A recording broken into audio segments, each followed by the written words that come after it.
Well, hello, people. Welcome back to 90 and Out. I'm Timothy Holt, and in this episode of The Words in Red, Jesus Speaks, we're going to be going back in time to some archive footage. About 5 years ago, I recorded a short series on the Sermon on the Plain, and that footage has been edited and compiled into the following video.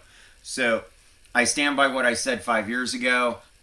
Originally, these videos were a playlist on YouTube. You can still find them if you'd like the original content. I will probably put a link to that playlist in the description.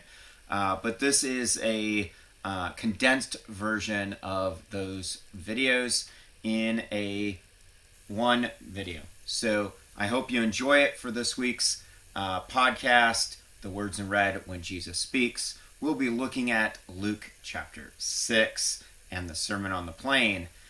So, without further ado, let's cue the music and get right into it.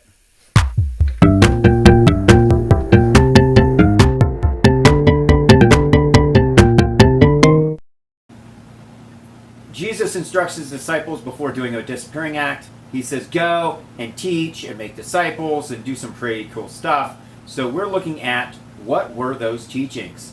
And the Sermon on the Plain is where we're starting. It's early on in his public life, circa about 27 AD, and it's right outside the city of Capernaum, where he later sets up shop and works out of. The Sermon on the Plain, some people, just to summarize it, view it as a retelling, if you will, of the Sermon on the Mount, which is found in Matthew chapters 5 through 7.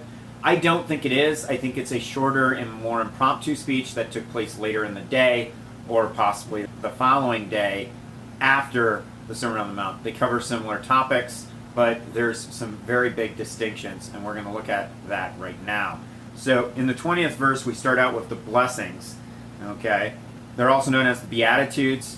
The Sermon on the Mount starts out the same way, but with a little different nuance. Matthew records the Sermon on the Mount saying, blessed are those who are poor.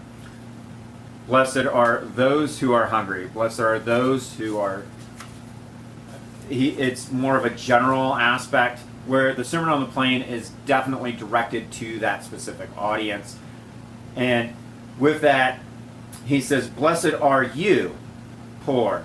Blessed are you who hunger. Blessed are you who weep and mourn. Blessed are you who are outcast. Okay? Because their fathers also gave the prophets the big oh-he-ho too. Okay? However, unlike the Sermon on the Mount, here Jesus gives the flip side of that coin. With the next 3 verses, we see the next part of the speech is him giving the other half of it. And this is what I consider the introduction to the overall speech. He starts out with, hey, I know you're sick. I know you're hurting. I know you're impoverished. You're the outcasts of society that nobody wants, nobody likes. But you're blessed. And I'm here to bless you. I'm here to take care of you and to lift you up and put you in a place of honor. And then he gives the flip side, and that's the woes. Woe unto you who are rich, for you have received your consolation. Yeah. It's more directive. Just like the blessings are directed to the poor, the needy, the mourning, the sorrowful. You who are. They're you statements. These 3 woes are you statements. Woe to you who are rich, because you have received your consolation. You've already got the prize. Woe unto you who are full, for you will be hungry. I just picture this long-haired guy walking back into town going, after, given the Sermon on the Mount, and he finds a lame person, he heals them, finds a leper, heals him, does these cool things, and there's a crowd of the outcasts that most likely would not have made it to the Sermon on the Mount. They might not have fit in the venue, at the natural amphitheater, various other aspects. Okay, if they're lame, if they had leprosy, they weren't allowed to be around other people to start with. Blind, those kind of people weren't going to be there for the main event, so to speak, the Sermon on the Mount. But Jesus, on his way back into town, they're flocking around him, trying to get at him. And I think that's where this Sermon on the Plain comes from. He's come down off the hillside. He's now into the flat valley part, leading into Capernaum, and this crowd has gathered there. And he's like, you know what? I'm going to teach these people too. And he starts out with the same thing that he talked about with the Sermon on the Mount, the Beatitudes, the blessings. But then he adds the woes. Woe to you who are full, for you're going to be hungry. And I don't think he said it like, whoa. You know, hey, you guys who have plenty of food, one day you're going to get hungry. I think he said it more like, whoa! Whoa! To you who is full. Because one day you're going to be hungry. You're going to be starving. And I think that's more along the lines. It's more guttural. However, he transitions into the body of his speech with an interesting line in the woes. Woe to you, who all men speak well of, because so they did to the false prophets. Most people want to be popular. Most people want to be accepted. Most people want to be part of the in crowd. Most people do not want to be despised and outcast and shunned and be hermited. Okay? And that's where Jesus is speaking here. He's saying, whoa, though. Hold on. Stop the presses. Wait a minute. That's not what I'm about. And following me means you can't be about that either. The intro is the blessings and the woes. Okay, they're not straight up curses, they're cautions. The woes is hold on, wait, whoa, check your motivation type woes. They're not curses, they're cautions. Okay, so he gives the blessings, and then he illustrates 3 cautions, and he ends it with that transition of when all men speak well of you.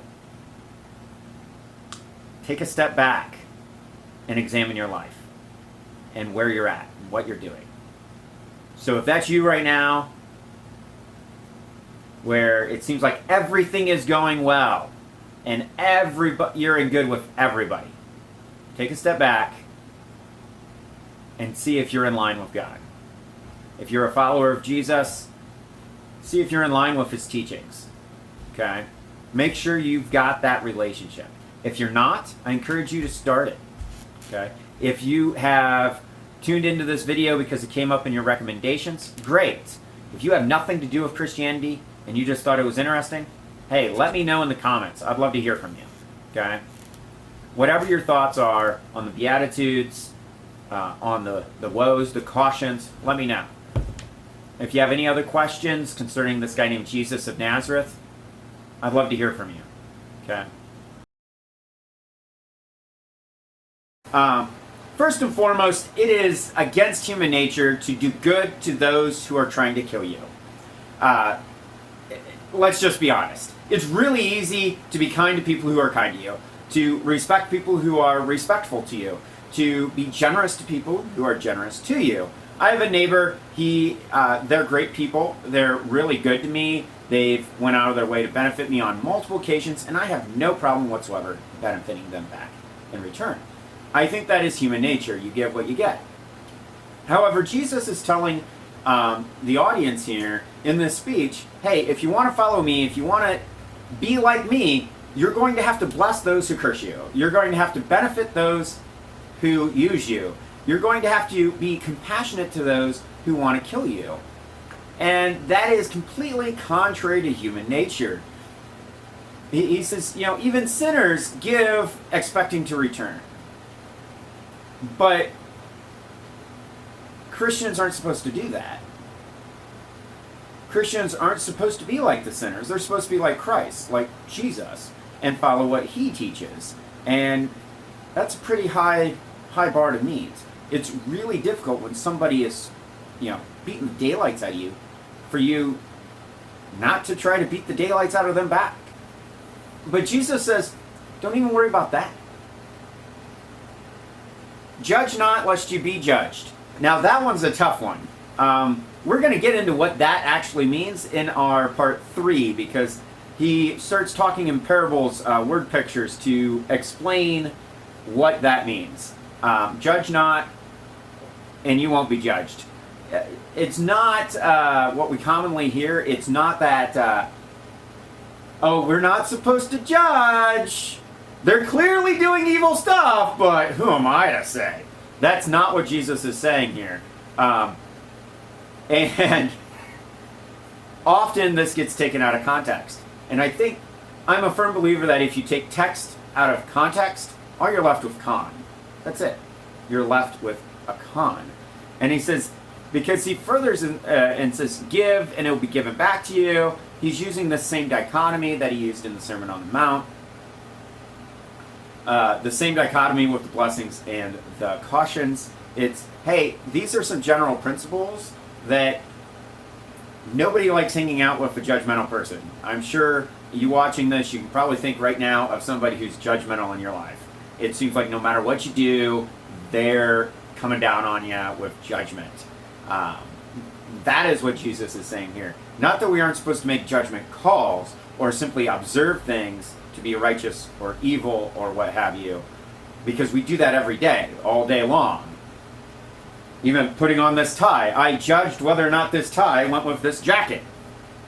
I made a judgment call. I think it goes pretty well, I like it, but that's my judgment. That's not what Jesus is talking about here. It's more that judgmental, spiteful, my crap don't stink kind of judgment. Because right before that, he says, be merciful as your Father is merciful. God's mercy is amazing, okay? You watching this video may know me personally. You may not. You may only know me through these videos, and that's okay. But if I got what I deserved, I'd live a pretty horrible life. God's pretty awesome, okay? And I'm sure you're the same way. If you look back on your life, you've probably made some pretty horrible decisions and done some pretty bad things in your life, simply because we're human beings and we screw up. And if God judged us harshly, none of us would be able to stand in his presence. No one. None of us. Not you, not me, none. But he is merciful to grant forgiveness. And Jesus says, just as I'm merciful to you, be merciful to others. Just as I give to you, give to others. Love your enemies. So I'm going to conclude that video on this thought. Love your enemies and do good to those who hate you. If you want to know what Jesus is all about, that sums it up right there. While they were actively killing him through the process known as crucifixion, he forgave them. I'd like to say I'm a good enough person that I would be able to do that, but the truth is I don't know if I could. But Jesus says, if you want to be a Christian, if you want to follow me, you're going to need to step up and do that. And the only way you can do that is through me. That's it. So,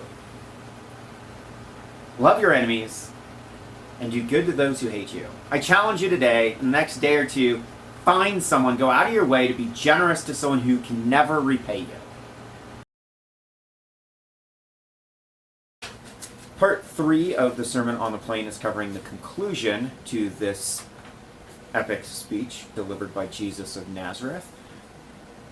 And in this conclusion, we see Jesus use a series of word pictures, play on words, to great effect, illustrating what we talked about in the previous video, loving our enemies. So, you can find this recorded by Luke in his chapter 6.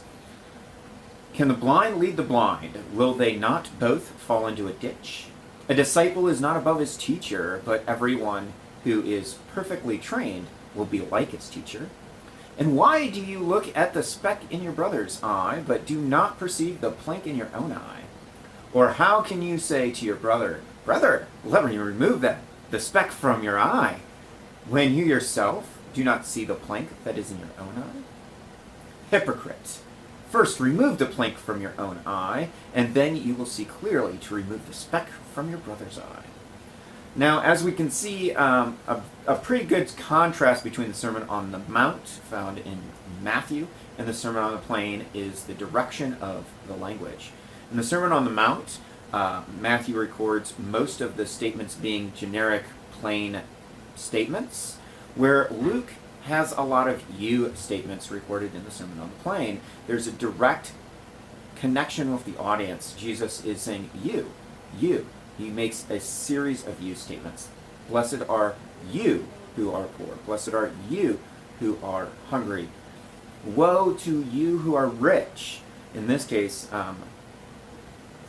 having a splinter in your eye and not being able to notice, but you're going to try helping your brother out with his splinter and taking it out of his eye. With these you statements, Jesus quantifies what he is portraying and teaching and what his disciples are going to do. Perfectly trained. Can a disciple be above his teacher? No. When does the student become the teacher? It's when the student surpasses the teacher. And the only time we see students surpass their teachers is when that student goes outside of the teaching in some way. So, for example, second grade. If you never move beyond your second grade teacher, you're going to stay at the second grade. You've got to move on. And a good teacher encourages their students to move beyond their teaching and to make it their own. So these rhetorical questions are in here. Now, there's two more areas here to the speech. The next one is talking about a tree.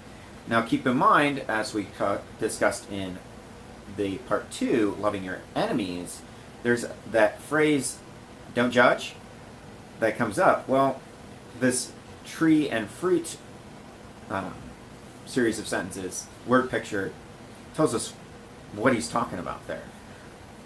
Illustrates it. For a good tree does not bear bad fruit, nor does a bad tree bear good fruit, for every tree is known by its fruit. For men do not gather figs and thorns, nor do they gather grapes from bramble bushes. A good man out of the good treasure of his heart brings forth good fruit, and an evil man out of the evil treasure of his heart will bring forth evil.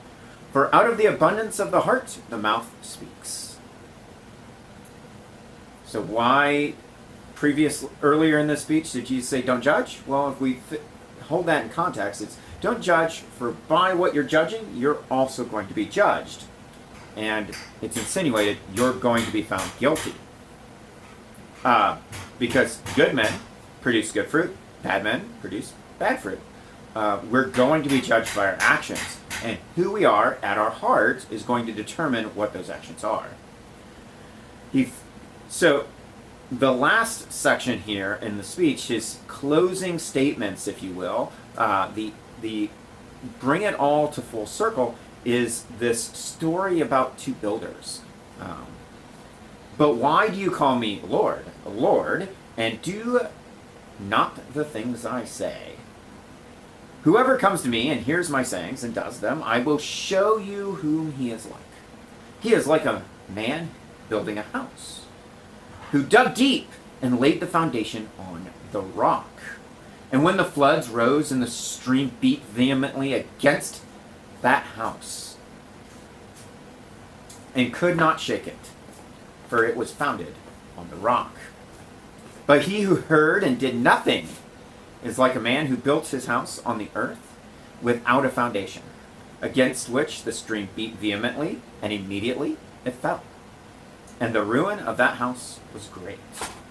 That's the closing statement of this speech. And we've got trees known by its fruit. We've got the disciple and the teacher. We've got the splinter in the eye and the huge beam. The builder is pretty simple too. All of these come back to the loving your enemies. If we truly follow that golden rule that Jesus is propagating here, of doing unto others as we want them to do unto us. Notice that's not do unto others as they actually do to us. It's how we want them to treat us.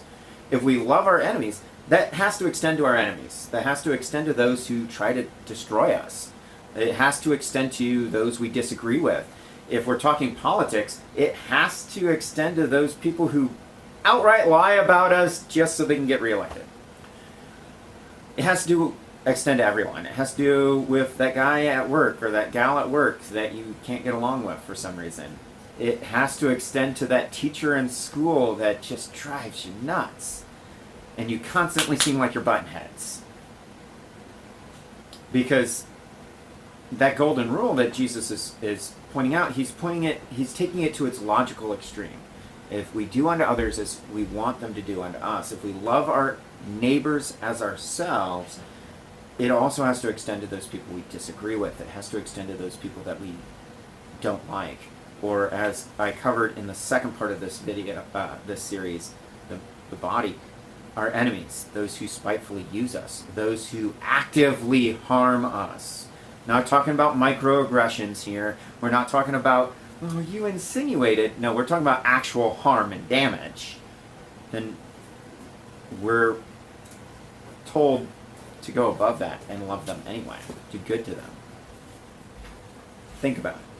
If you don't have a firm foundation in your life, you can build a beautiful life, a gorgeous life, wonderful life, with all the trimmings, the brand new Bentleys, the house on the hill that's a mansion that everybody gawks at. You can have the perfect trophy wife, or the perfect bodybuilder husband, or whatever. You can have this pristine life, but when the storms of life come in and hit you, if you don't have a solid foundation, the ruin of your life is going to be great. It's going to be devastating. Because in life, there's always ups. There's always downs. There's always times of plenty where you're full and everything seems to be going well. And then there's times where it seems like all hell broke loose on you. And Jesus is saying in this speech, in those times, in all times of life, love your enemies, love those who you disagree with, be compassionate, be generous beyond measure, and have a firm foundation. So in closing, I'm going to close this with the words of Jesus. I will show you whom he is like. He is like a man building a house who dug deep and laid the foundation on the rock. And when the floods arose, the stream beat vehemently against it and could not shake it, for it was founded on the rock. But he who hears and did nothing is like a man who built a house on the earth without a foundation, against which the stream beat vehemently, and immediately it fell, and the ruin of that house was great. You have a choice watching this video. You can either take it to heart, or you can throw it away. Choice is yours.